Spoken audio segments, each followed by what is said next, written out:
Welcome to another episode of Washington in Focus. I'm your host, Tim Klauser, with the Center Square's Washington State Capitol correspondent, Carlene Johnson, here to talk about a swath of fraud allegations spilling over from Minnesota into Washington State, surrounding a lot of the Somali community and daycare providers in the Evergreen State.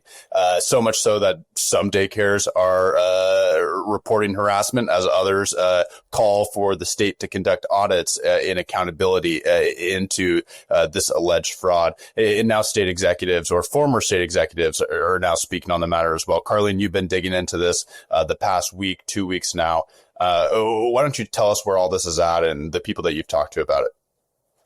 So going back to a few days before the end of the year, Tim, is when I started just kind of looking into some of the Somali-owned home daycare providers in my community in Federal Way in Western Washington. And there's a very large number of them. Federal Way has a large Somali community. And so if you just search the perimeter, you put your address in on the Child Care Aware website, say you're looking for a provider near you. And I put in initially just a 1 mile radius and then a 2 mile radius. And I was very surprised, even just in the 1 mile radius, to find more than 24 home daycare providers in my community. And about 3/4 of those were Somali owned daycares. So that was initially a little bit, just like, what's going on? Why are all these Somali run daycares? So I started doing that door knocking in the last couple of days, last few days before the end of the year, and ran into some resistance from everything from being, screamed off of front doors, even if I was just door knocking and saying, hey, is there a daycare here? I identified myself as a reporter, didn't try to hide who I was. I didn't play the Nick Shirley YouTube thing like I'm looking to put little Joey into a daycare. I told them who I was and what I was investigating, and asked if they had a home daycare and if there was any kids. At any rate, there were no children present at any of the places that I visited, and no one willing to talk to me and, say, yeah, I've got or if they said in some cases, they said, I do have a daycare here, no kids today, or I've got a daycare license, but we don't have any kids yet. Meantime, these are homes that when you get on the state government website, fiscal.wa.gov, you can search their home daycare address and the name of their business and see that they're receiving very large taxpayer subsidies every month. In some cases, hundreds of thousands of dollars over just a few months of time. So that's kind of where it started. And then I wrote an article on Friday, January the 2nd, after speaking to a gentleman who reached out to me. He's actually chair of the Pierce County Republican Party, a guy by the name of Dave McMullen. But he and his wife run 3 daycare centers, larger facilities, Little Patriots Academy. And so they've got 2 of them that I think are just daycares, and one that's maybe a preschool / daycare. And I might be wrong about those particulars, but larger facilities. And he does take families that would need to receive some state, taxpayer subsidies, lower income families. And he explained to me that at the most they can receive $1,500, in some cases $1,600 a month per child for those subsidies. So if you are a home daycare provider and you're receiving $1,500 or $1,600 a month for every child, the math doesn't really add up if you're receiving tens of thousands of dollars every month for your home daycare, especially when many of these show that they have open slots. They might be licensed for 9. They might show 6 openings, means they only show they've got 3 kids in their daycare, and yet they're receiving, say, $35,000 in taxpayer subsidy in a given month. Has to raise some flags, has to raise, obvious questions there. And we're not getting answers yet. We're not getting answers.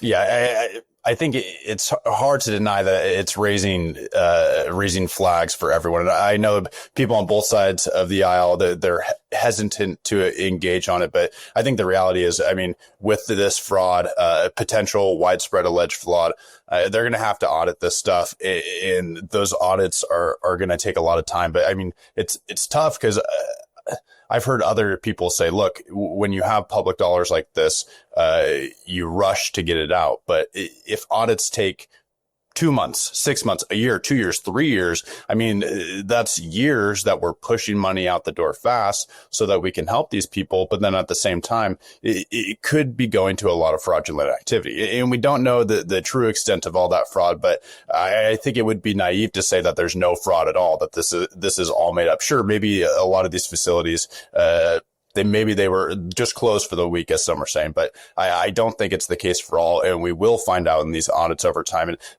Carlene, you actually talked to a former Washington state auditor. He was a Democrat in state government for, I believe, 20 years. What did he have to say to you about this? Yeah, anybody who's been in Washington for any length of time knows the name Brian Sontag. He was our state auditor, Democrat, from 1992 to 2012 in Washington. And in my former work as a radio reporter, I interviewed him many times over the years. Always found him to be very it seems odd now, because when you reach out to state agency officials now, I would say not as many are responsive as they used to be. I've been doing what I do for 30 years now. It's a whole different world that we live in now, Tim, to reach out and anticipate that you're going to get somebody who is in a state office position, the highest position in state office, to respond to you is not what it used to be. That said, Brian Sontag reached out to me. He actually saw the article I was just referencing about the daycare, Dave McMullen and his wife's daycare, and there were concerns saying, hey, wait a minute, I want in on the action. Why am I can only get $1,500 subsidy per kid.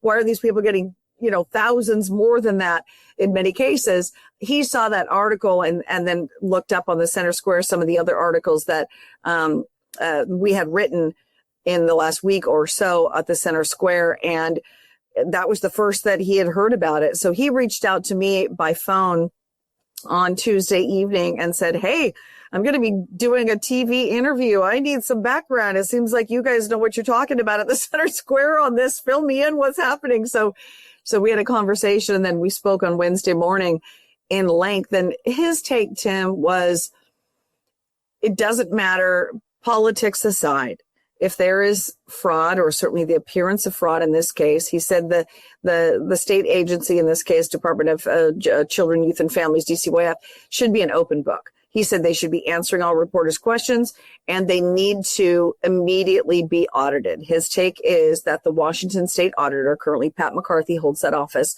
that she should be opening a sweeping investigation into DCYF. And he said not just their taxpayer subsidy payments for daycares, adult home daycares, but all taxpayer subsidies because he believes that potentially internal controls aren't there, or, could be worse. Perhaps he didn't suggest this. This is me saying this. I've speculated perhaps there's someone on the inside that maybe tips off these daycare providers. Today, you're getting an inspection. Make sure you have some kids that show up, that kind of a thing. We've heard about that happening in Minnesota. So I'm not jumping to something that isn't a plausible thing. I'm not saying I have any evidence of that here, but he said he cannot understand at this point why Governor Ferguson, why AG Brown, why DCYF isn't coming out and being forthcoming, and why our state auditor is not saying, I'm all over this. We're going to investigate. There is, at very minimum,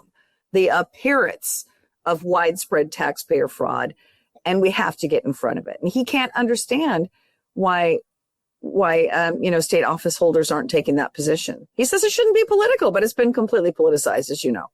Yeah, uncovering fraud, especially as allegedly wide scale as it is in this case in Washington, Minnesota, and these other states. I mean, it should never be controversial.